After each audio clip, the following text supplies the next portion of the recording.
So before I get to the post, I just want to say there is really, from what I can tell, like no one single coverall like outlook or book or whatever on Freemasonry. You really have to look at all the books you can and realize that, as with any subject, it's clouded by, opinions and beliefs and backgrounds and bias and whatnot.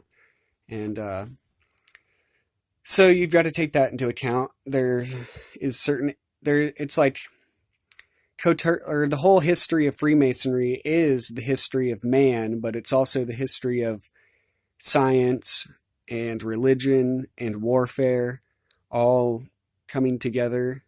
Well, coming together and also fighting, warfare, and the whole different things. You have to. I mean, you can't really just expect one book to do justice on the whole topic. Like, I mean, they just, even Morals and Dogma. I actually have two of them. I found one for like $5. I was like, might as well get it. But even Morals and Dogma, it's not really a history. It's more just like a practical or speculative, I guess. But it's also kind of practical if you learn it and, apply it, but kind of like the Kabbalah. And, there's all these books that I've found over time, and they're all just filtered by like different perspectives. And, if you, I don't know, it's just funny. Like, people online want to find the, like negativity and corruption and evil and blah, blah, blah, which you'll find that, but you'll find that anywhere, whether it's religion, the occult, even science and atheism type things, or, just like, I mean, there's a deep, dark history of human experimentation. I mean, I collect books on all this stuff. You got communists, you got the Holocaust, you got Stalin, Unit 731, all this stuff. We've had quite a history of, behind us, and most people, we now in, the modern day take for granted, I think, a lot of our history, and there's just it's almost too much. And once you actually get to a certain level of knowledge regarding all of it, it's like, wow, you just have to let things play things, let it all play itself out, kind of stand back, let people, fight their wars, because it's all really just a war in the mind anyway. And, but that's how, I guess that's how progress is made. You've got to go through, like, it's like an alchemical process. There's a lump of coal to start out with, and through all sorts of pressure and friction and time and stress, it eventually turns into a diamond. But that's not to say, to rationalize all the evil, but you can only do so much, and it's there, and that's part of reality. But yeah, Masonry kind of is, Maat and Masonry. What is Maat? She's the goddess of truth and justice. And there is no religion higher than truth, as Blavatsky said. Oh, shit. But anyway, yeah, there's just so much fucking bullshit, but that's history, and that's history. All right, this is Maat and Masonry, published March 15th, 2014. And I don't know, it's kind of jumbled. I've gotten a lot more history and knowledge in different books about Masonry, obviously, in the 4 years since I wrote this. And I don't know, it's just people should be aware that, usually people who are Masons write books or have written books entirely showing Masonry in a positive light, and then they, generally tend to deny that any negative aspects of Masonry. But I mean, it's not just like it's inherent to Freemasonry that, you know, it can be used for corruption or for covering up corruption as a sort of like network of buddies or, obviously fraternity. Um, there's certain privileges and whatnot, and it's like a network. And that's apparent. There's a lot of books about that, and then they entirely look at the negative aspect, which again fuels this sort of schism or split. But obviously, you would want to look at both sides of it. And the same thing is, goes for occult, other actively occult, or explicitly occult, orders like the OTO or Theosophy or whatever, insert name here. And same with religions, people, they use these authorities, I don't know, they just abuse their authority. And that's just human error and human fallibility. It's not just like, oh, it's all Freemasonry is evil, because really, if you look into Freemasonry and what it is, it's about building, and it's essentially, yeah, like the building of humanity and the temple of man, really, and like the temple, just the it's society itself and the individual and the mass or the collective or whatever, and the relationships and all that. And there's something to be said for that, but it's also, there's something to be said for both sides, so to speak, and the middle way. But anyway, let's just get into this. I was gonna read part of this whole thing about the ninth arch in the ninth arch, verse 9, but it's kind of long, so I'm just gonna reference people to it, because there's a lot to the whole ninth arch, the royal arch, all that different symbolism and how it connects. See, he refers to the mysteries of Freemasonry by Fellows. And anyway, the origins of Freemasonry have a long, convoluted history, and like many ancient occult orders, it has no precise beginning. It is probably much older than the stonemasons' guilds of the Middle Ages, which, again, I get into it. They officially started it in 1717, but it goes way back, obviously, to the Egyptians and before, which is about as far as most historians are willing to go. But it has probably derived most of its traditions and knowledge from the Hermetic societies in Greece and Egypt, and many other sources stemming from the ancient Middle Eastern and Asiatic regions. Officially, the premier Grand Lodge of England was established on June 24th, 1717. The first lodge in what would become the United States of America was created on July 30th, 1733, in Massachusetts. In 1797, John Robison, a Scottish inventor, physicist, and mathematician, issued a book entitled Proofs of a Conspiracy Against All the Religions and Governments of Europe, carried on in the secret meetings of Freemasons, Illuminati, and reading societies, which claimed that Adam Weishaupt's Bavarian Illuminati had infiltrated the Freemasonic lodges, an order with a secret agenda to take over the world through its religions, economies, and social structures. The point to be known is that, regardless of flaws of certain individuals, Masonry itself is merely the upholding of the basic primary virtues of man, and there will always be those who seek to invert and manipulate things for their own personal gain. But of course, these are not the principles of true fraternal Masonry. Masonry and Illuminism in general were not and are not always bad, and not always insidiously controlling and dictatorial. Originally, and even somewhat still now, Freemasonry represented the highest form of religion and communion among the many and the one. In the Masonic temple, it does not matter what religion or path you take, for each path is integrally significant. What matters really is the level of understanding and the overall maturity of he or she who is in charge of that path. The path is what you make it, and that is the great work.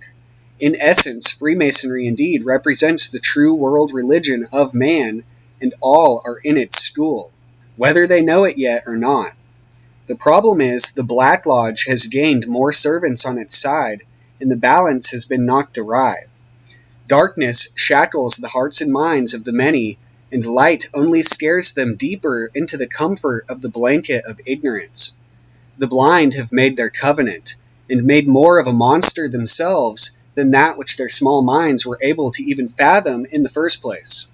On the other hand, we have entire worlds of knowledge in libraries around the world, and on the internet, which contain records of the heights of human knowledge and intelligence, often available for free to the public, and it all goes unnoticed and left to sit while the masses clamor for answers. The only way they can be helped is if they find it themselves.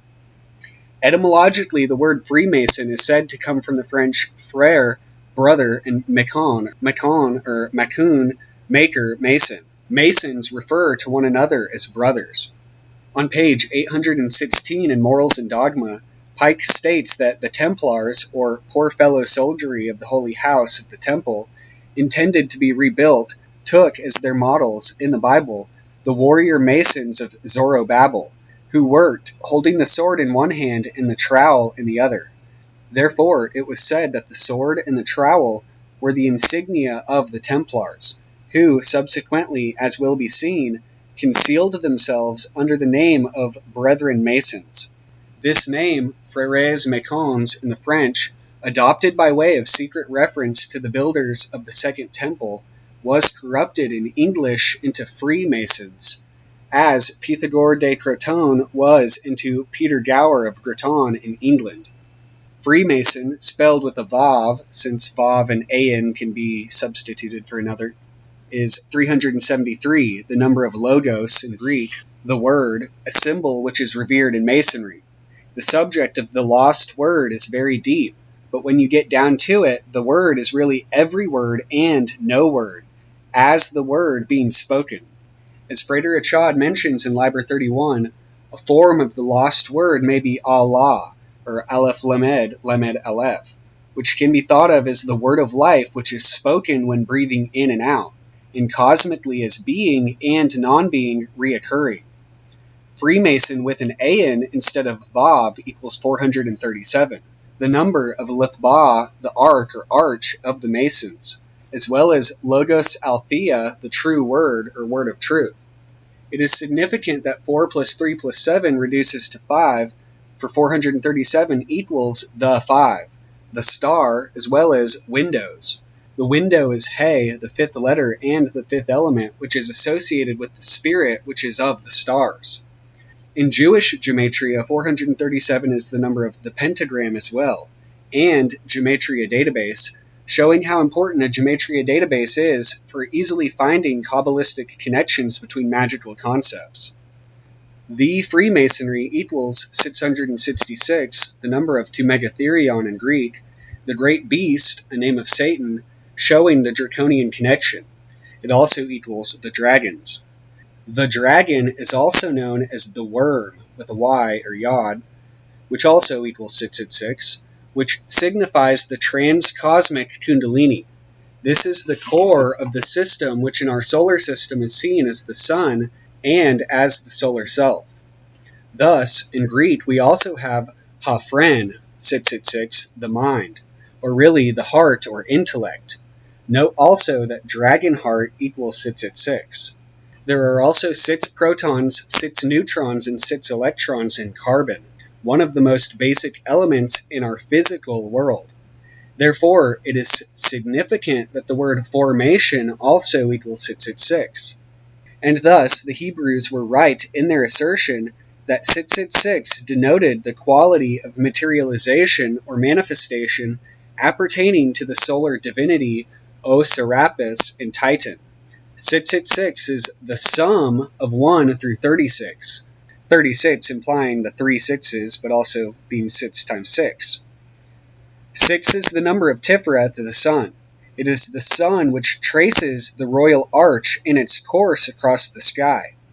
Incidentally, I plus join the Freemasons also equals 666, as do some other very telling correspondences, being the ritual, the arcana, worship, underground base, i.e. the vault of the ninth arch, the balls of light, the orbs and the mountains, and parasites. These show the chthonic nature of a major aspect of the number 666, hence its association with Zeklium, or reptilian imagery and associations, as well as the association with the satanic Illuminati bloodlines. This encoding is all rather just now being revealed, and I myself am associated with no lodge, nor am I under any oaths but my own, and it is my duty to awaken the brethren to the knowledge that if they aren't at the right level to appropriate, will remain occulted anyway. It is deep within that the spark is found, and it is far within, 93 million miles within, that our sun is away from us. 666 plus the will, Thelema, 93, equals 759. The number of Tanin, the dragon, and Pythagoras, the key holder, the allegory, Phanes, I will bring to light, the tarot key, the number of gematria, encrypted code, and Na-Aton, the hive mind of the Horus Maat Lodge. Maat equals 442, which correlates with Afsi Aretz, the ends of the earth, the two spans at the end of any and all spectrums. Thus, her association with measuring, mathematics, and the matrix. She is the ruler of the laws of nature, and she is one of the highest aspects of the Great Mother. Maat also equals 51 with a teth, the number of On, the Sumerian god of the sky. The word mathematics is said to derive from Maat. In the Greek version, mathematica is 430, and equivalent to arithmos, number or numeral, as well as nomos, law. This shows without a doubt that mathematics and numbers govern the divine law. 43 is the number of triangles in the Sri Yantra, the sacred wheel, and 43 is Mem Gimel or Mage, the magician in the center of the universe, or GM, Gimel Mem, gem, the gem at the center of the lotus. 430 is also the number of wisdom in magical universe. The Sri Yantra, or Sri Chakra, is related to the mantra Om, or Om. It is possible to assume that GM is a veritable form of Om, for the letter G, as Crowley notes, forms a nasally drone sound, as in Om. Gom, or GM, is therefore the mantra for the mouth of the mage, MG. Crowley died 43 years after his reception of Liber El. GM is also related to the gems of Gematria, the Sephiroth themselves. The Mani Pura chakra refers to the city, or Pura, of gems, Mani. In her book, Lord of the Flame, Elizabeth Van Buren makes an interesting point about the letter L that is relevant here. Another mystery which surrounds the cubit is why the measurement called the L was associated with it. Phonetically, the word, calling to mind the word elbow, suggests the 90-degree angle which appears as the letter L. L is the letter of the law, the divine law of Maat, i.e. mathematics, and of spirit interacting with matter. It is the beginning of the second half of the Hebrew alphabet, showing the line of division or balance. Again, also associated with adjustment or justice. The title of this essay itself came to me as an inspiration while working with a lot of different material on Freemasonry and a wide range of other Egyptian and Hermetic subjects. It just so happens that Maat and Masonry have the value of 777 in Hebrew-English Gematria, or Hebrew applied to English, which just goes to show that the two currents, which at the outset seem somewhat almost antithetical to one another, actually go hand in hand quite well. 442 is the combination of fire and water, or 221 plus 221, which form the hexagram, which is sacred to Maat and Masonry. In Jewish Gematria, 442 is the mirror, which again is related to 11, the dual one. Maat holds the double-edged sword in the center of her Atu, as can be seen by the fact that the path of Zayin, 17, forms 442 by the fact that the sum of 1 through 17, 153, plus 17 times 73, 289, equal 442. The path of Zayin is right above that of Lamed. El is the letter of love, and Zayin is the path of the lovers. It is significant then that 442 is also the number of Sun plus Saturn, the sword being the link between the womb of the Great Mother, and the incarnated soul which was born from it. Both paths, Lamed and Zayin, are related to Lam. Lam equals 71, the reverse of 17, and means the way of truth, Lamed. Together, paths 17 plus 22 equal 39. Lamal, the formula of Lam's manifestation. Lam is essentially a mask of a form of entity that is located somewhere in the desert of the abyss, having been spawned from the dead body of the serpent whose head was crushed in the abyss, i.e. a Clephothic phantomata. He is a form of Satan, the one that was not, the spirit of the whole of absence or death, in the form of a bornless or dead soul. Also, Lam with mem final equals 631, which is the number of Thanatos, the Greek god of death. Thus, he is also the face of the fire snake. Shin, fire, plus Teth, the snake, equals Set, the root of Shaitan. Lam is also the mantra of the root of the fire snake, and the portrait of Lam is a vision of the dragon itself. Yeah, Lam is the mantra of Muladhara, and Muladhara connects with Malkuth, obviously. The reconstruction of the eye symbolized the return of the full moon, and ultimately the cosmic order, known as Maat. I am seeking the eye of Horus, that I might bring it back and count it. I am Thoth, who brings back Maat. I am he who returns the Ujjet eye. I am he who abolishes its dimness, when its brightness was damaged in the house of the moon. The connection between bees, Maat, and Masonry has been mentioned a few times before, but it is too important a symbol to not explore more in depth in this analysis. In Egypt, the bee was called the Abayit, the bird fly. Abayit equals 23, the number of the path of Mem, and related to Maat, as Kenneth Grant notes numerous times in his Outside the Circles of Time. However, simplified, Abayit can be Abit, 22, the number of the path of Lamed, the ox goad, which better equates with the myth of the bees being the guides of the soul in Amenta. 23 is the number of the Tet pillar, the hidden pillar in Amenta, or of Amenta, and the hidden letter that is the sum of all the other letters. Grant says that the shaft denotes the place of crossing, an interdimensional duct that penetrates the mauve zone, denoted by the Tet, or 23. The Tet is the pylon of Set, the pillar established in the void, or the standing stone, the phallus of Set, etc. It is the hidden pillar, the phallus buried in Amentet. See page 353 of the Ninth Arch. This hidden pillar is the secret path that crosses the desert or abyss of Doth, and essentially is Doth. It is associated with Teth, the serpent, but instead of Tau, the cross, it terminates in itself, Teth. In fact, Tet, 23, plus Teth, 419, equals, again, 442, Maat. The Abit, or bee, is said to guide the soul from Amenta to Earu, or heaven, paradise, but it was only the souls that were equal to the feather of Maat that were able to pass. The soul was thought to be in the heart, and it is significant that the path of Lamed guides the soul, Yod, through the flame of truth and into the Amenta, which is equal to 106, none.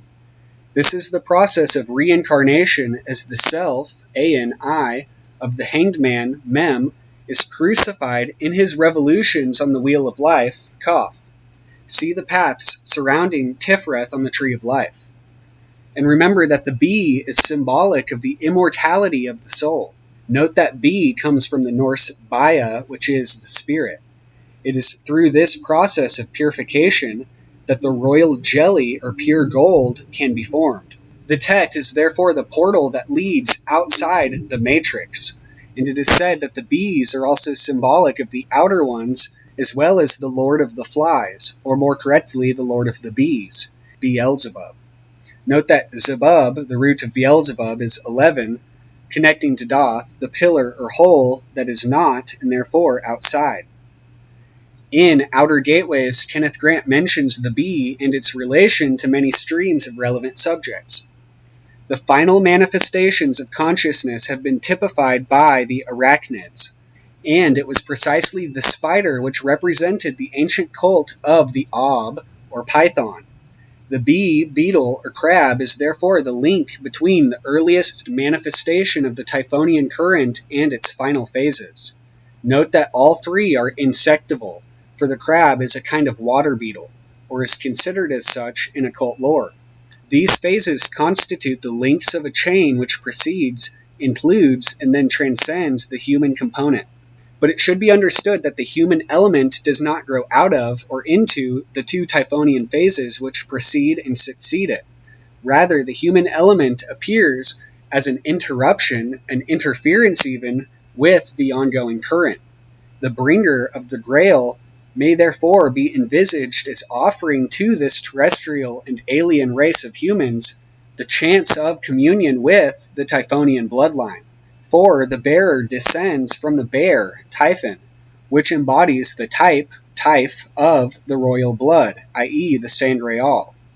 Henry Lincoln's researches reveal a connection between the clan Plantard and the occult order of Scion. The armigerous crest of the clan includes two bears. The name Scion, as Zion, equals 156, which is the number of Babylon, the scarlet woman who collects in her grail the blood of the saints. 156 is also TZLVL, limpid blood. If the final letter of the name is given its, end value, Zion equals 806, the number of Thoth, who, as Set, is the son of Typhon, the second bear.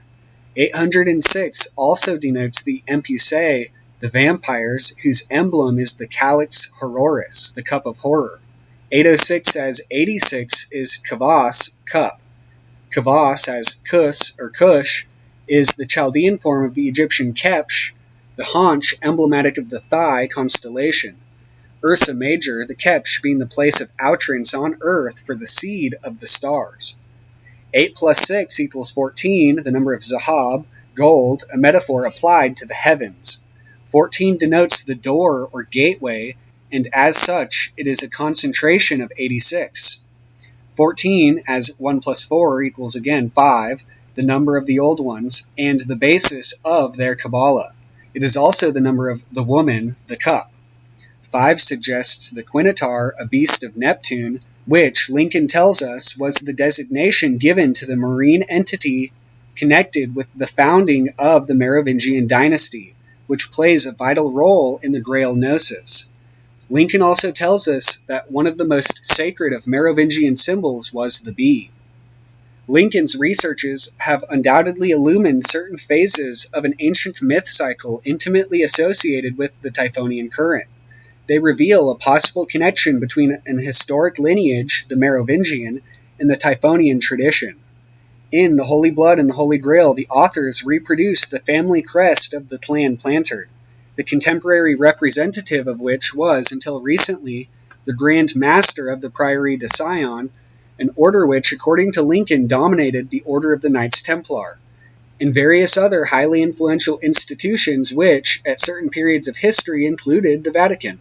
The crest, which supplies the key to the current represented by the Merovingian bloodline and the Order of Sion, comprises the symbols of the Typhonian line of descent, the two bears, 11 bees, and the fleur-de-lis. The motto incorporated in the crest reads, Et in Arcadia ego. Arcadia 127, which is the number of the Egyptian goddess Heket, who was typified by the lower part of the back or haunch. The two bears denote the mother, Typhon, and her son, Set. The image of the bee pictorializes the buzzing or humming vibration peculiar to the outer ones, or their vehicles. Note in this connection of vehicles that the initials UFO equals 156, the number of Sion. Vav 13 plus Vav 13 plus An 130. 11 is the number of those who are without or beyond the tree of life, thus identifying the outer ones. Pages 82 through 84 of Outer Gateways. The bear constellation, Arctos or Ursa, is extremely important in the mysteries, and one of the more obvious veils of its symbolic nature is that the bear is the bearer of light. For being in the north, Arca, or the arch, is that which is above and descends, as the light which descends from heaven, Earu. Arca and Ursa are similar, and notice that it is an arch that the bees are on, which the bears are reaching up towards. To correct an error of Grant's in the above quote from Outer Gateways, the gematria he gives for Arcadia is 217, which is actually the gematria of Aradia, which is the goddess of the witches, according to Charles Leland. See Aradia or the Gospel of the Witches, 1899. Arcadia is either 220, 237, or 317, depending on if C is taken as Gimel, Kaf, or Kaf, but in Greek, Arcadia is 137. Aradia itself is 217, the number of Deborah, B, as well as Seth, or Set, both of which are indeed Typhonian. Arcadia is symbolic of the utopia or paradise, that which is above or north. However, it has been said by some that the north is an inimical direction, or evil direction, for being that of the north wind. The Bible also points to north as being a source of evil, where it says, "Then the Lord said to me, out of the north the evil will break forth on all the inhabitants of the land," in Jeremiah chapter 1, verse 14. Arca resembles arche, the Greek word for the beginning, and the argo refers to the ark or ship, as in Noah's Ark. The word arcane also derives from arca, chest, box, or place for safekeeping, referring to the Ark of the Covenant. The bear is the bearer of the grail, the sangreal or holy blood, and ar is the light and is the root of or. It is also the root of ari, the lion, and air, the virile life force or vril. Ari is the root of Aryan, the noble, and Arca is also mentioned in Night Side of Eden, page 94, and means way and auroch. What's more is that 806, or Thoth, the consort of Maat, and Zion are connected numerically and conceptually to Thea Sophia, or divine wisdom, and to Celis, the light, all of which refer to the gnosis of the received wisdom, the Kabbalah. 806 is also the royal jelly, the sacred or heavenly gold. Me means sea, and the sea, which again connects to Neptune and Atlantis. Merovingian comes to Merovius or Merovec, comes from Merovius or Merovec. Merovius was said to have been born from a Kinotaur, a sort of Neptunian sea beast, and a woman. The words mermaid and merman derive from this legend. The name Merovec is really just Merodach or Marduk, the god of Babylon in the Mesopotamian religion who governed magic, water, vegetation, and judgment. Later on, Marduk was associated with Baal or Bel, Lord. The Merovingians were said to be sorcerer kings who possessed great knowledge and magical powers. It is said to be the 13th bloodline of the Illuminati and likely the one which the Antichrist would come from. The Merovingian dynasty was a Frankish dynasty and considered the first French royal house. The French word name là-bas, the damned, is explored in the book là-bas by Joris Karl Huysmans.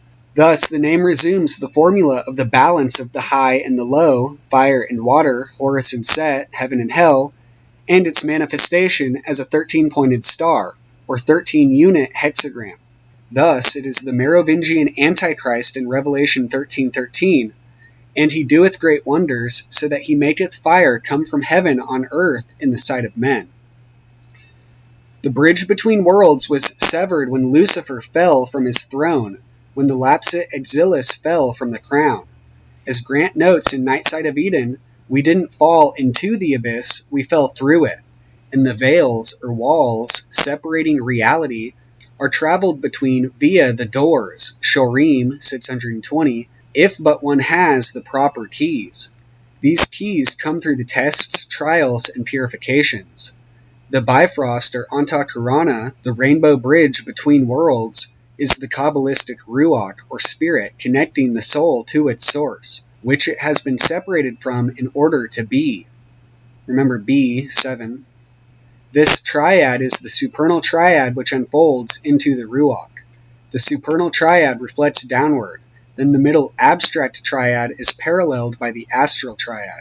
These 6 are topped with Doth, the non-sephira that really creates the tree in the first place, as being the black hole of absence sucking the all from the Ain into being. Doth is the door of all doors. It is also the key of the door in that the key is the knowledge of the door's way. Speaking frankly, the door is symbolic of the soul. The key is symbolic of the word of the soul, or the soul's destiny, or thelema. Yog-Sothoth is said to be the gate and the key of the gate. Yog-Sothoth is said to be a congeries of 13 iridescent globes, and it is the 13th zone which is the doorway through time. 12, the zodiac. 13 is the zone in the center of the black sun, and 13 is the number of spheres in Metatron's cube. Though there are 11 zones, or 10 spheres plus Doth, there is another dual ring which balances the 11, so 11 plus 2 equals 13. Ain plus the Sephiroths of the tree plus Doth plus manifestation. 13 is Mem, the hanged man, Jesus, the messenger of God, who claimed to be the Alpha and the Omega, the beginning and the end. He was the 13th along with 12 apostles. Mem is also water, and Jesus also said, "Behold, when ye are entered into the city, there shall a man meet you, bearing a pitcher of water.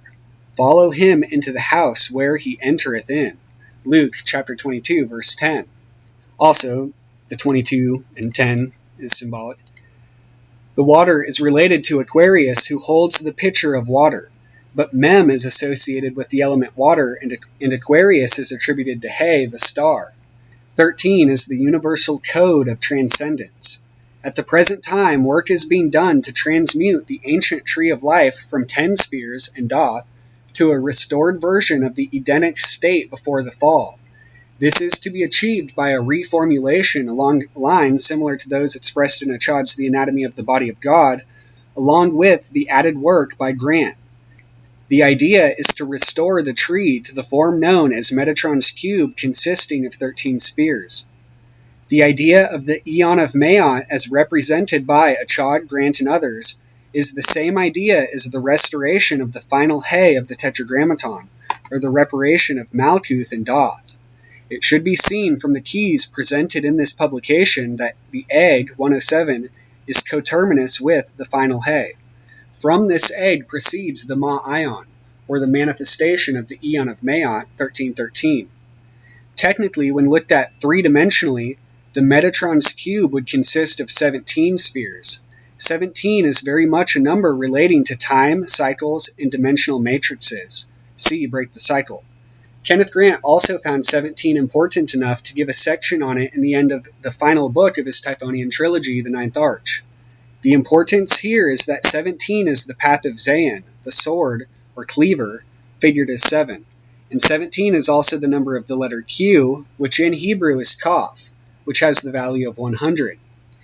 We see here the underlined implication of the number 107 again. It is interesting to also note that the name Zayin, or Zain, is spelled in Hebrew Zin, or Zayin Yod Nun. This was also the ancient god for the moon, Zin or Sin. Remember that Kaf is attributed to the moon card. This sword, Zin, may be symbolic of a connection between the kingdom of Malkuth and Yesod, the foundation. An important mathematical, and one could say Masonic concept, is the Pythagorean triangle, and the formulas surrounding it. In The True and Invisible Rosicrucian Order, Paul Foster Case attributes the three sides of the Pythagorean triangle, 3, 4, 5, to Osiris, Isis, and Horus. He says, the Pythagorean triangle is related to alchemy for other reasons. Both Osiris, the father, and Horus, the son, were solar deities, and Isis, the mother, was a moon goddess. Thus, the triangle represents the great work declared to be an operation of the sun and moon. Again, the alchemists held that their work depended on three principles, which they named mercury, sulfur, and salt. Of these, mercury was the principle by whose aid the work of the sun and moon was performed, and without mercury nothing could be done. The alchemical books also make it clear that sulfur is the second principle, and that it therefore occupies an intermediate place between mercury and salt. Salt is also indicated as being the principle of fixation, just as mercury is the volatile state of matter. Hence, in our diagram, figure 1, we assign mercury to the upper segment of the Osiris line, sulfur to the middle segment, and salt to the lower segment. To the lines corresponding to Isis, the mother, we have assigned 4 elements: fire, water, air, and earth. These elements, need we say, are not the ordinary physical things that go by their names. This the alchemists make clear by taking care always to speak of our fire and our earth, just as they always speak of our sulfur, our gold, or our mercury, in order to indicate that what they are so naming is always to be understood as being other than the common substance. Finally, to the hypotenuse of the triangle are attributed the ascending kingdoms of manifestation. Nearest to the base and nearest to the element of earth is the mineral kingdom. Above that is the vegetable kingdom, followed in order by the kingdoms of animal and human life. To the uppermost segment of the hypotenuse, the fifth, or divine, kingdom is assigned. It is what Jesus called the kingdom of God. Hence, the hypotenuse of the triangle represents the progressive upward movement of life corresponding to the old Kabbalistic aphorism, first the stone, then the plant, then the animal, then the man, after man, the God. Horus, the sun, is the cosmic life spirit, ascending this evolutionary ladder of form, one kingdom emerging from another. This Pythagorean triangle is remarkable not only because of the properties of its three boundary lines, but also because of its inferior angles.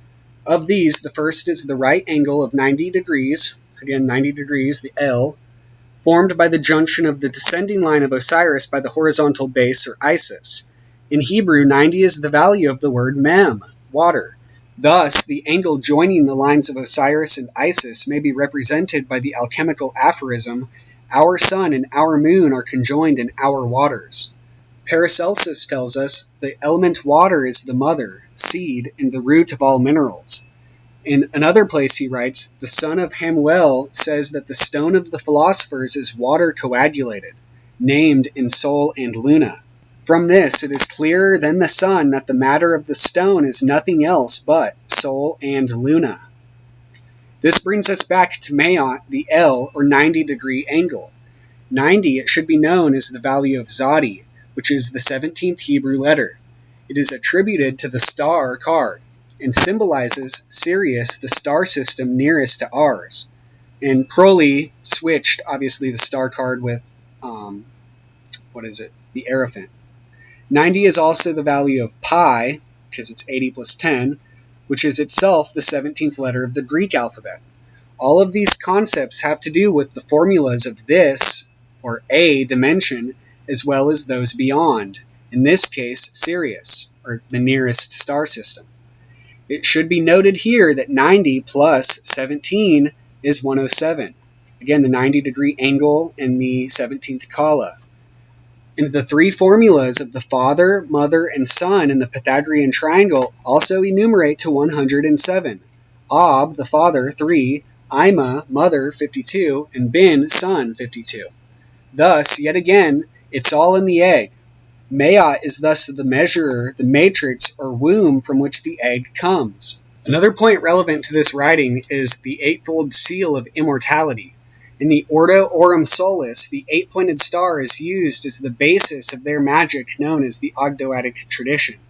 It is related to the signet of Melchizedek, whose name means Melchi, king of Zedek, righteousness or justice, king of righteousness. The Hebrew form Melchizedek equals 294. The number of my name in Jewish gematria. Melchizedek and Metatron have been associated with one another quite often, and they are indeed quite similar in a few respects. Something to note here is that 8, which is a symbol of the infinity, also forms the Chaos star, also known as the Star of the Magi and the Star of Elu.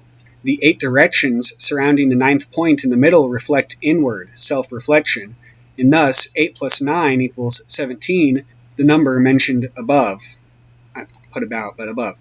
This implodes and becomes 107 when it is realized that the 17 points in the swastika, spheres in the 3D Metatron's cube, and Zadi, the star card, are unified. In the Greek yoga as 107, yoga union. The connection between the 8 and the 0 has already been elucidated in this blog, but it should be noted that the yolk or center of the egg is Meden, the 0 point or pointlessness. The egg and the Metatron's cube are one and the same as well. Therefore, its appearance in physical form on April 2nd of 2011 was a manifestation of the gnosis of Maat, Metatron, and Melchizedek, which led to my discovering of the keys presented here. The egg is the bornless one, Harpocrates, which in Greek as 888 or 888 is equal to Metakaibon, the metacube or Metatron's cube. Also, of course, aligning with Isus or Jesus. 888 or 888 is manifestation, the 13-lettered word that contains the secret cipher of Ma-Ion. Thus, we see that these codes are in order and succinct in their interrelation numerically and conceptually. I will be providing the links to the calculated formula for each example soon. There is much gnosis that can be gained from further research into these subjects and codes. This work may be ongoing as a sort of rough draft version of a book I am working on to collate all the information in this blog, along with other things I haven't been able to include. Relevant links are located below.